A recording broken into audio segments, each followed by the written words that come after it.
In today's video, I'm going to teach you how to connect GA4 to Whatagraph. By the end, you'll have your Google Analytics 4 data flowing into Whatagraph so you can build clear, automated reports without manual exports. First, head to your Whatagraph dashboard and log into your account. Use the same login you normally use for your workspace.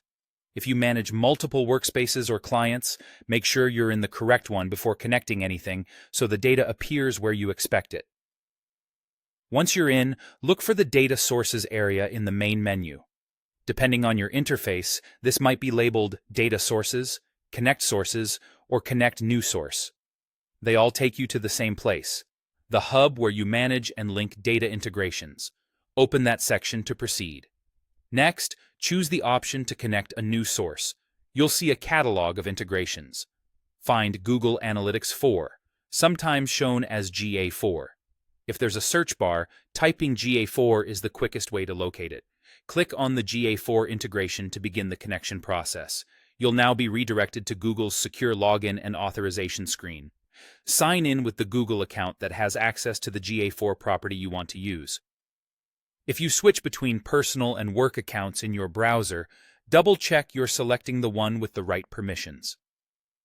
A quick tip here.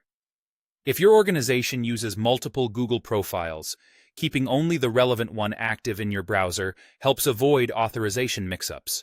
Also, ensure that the account has at least viewing access to the GA4 property you plan to report on.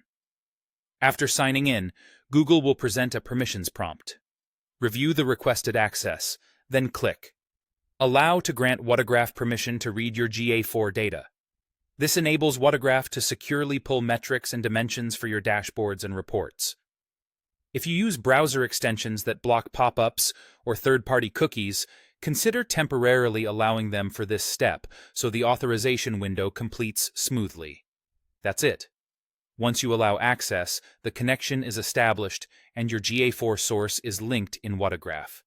From here, your GA4 data becomes available inside Whatagraph's reporting tools, so you can create widgets, compare periods, and build client-ready dashboards without copying data by hand. If you ever change who manages the GA4 property on the Google side, remember that the connected account must continue to have access for the data to sync. You've now connected GA4 to Whatagraph in a clean, secure way, and you're ready to start visualizing your analytics with far less effort.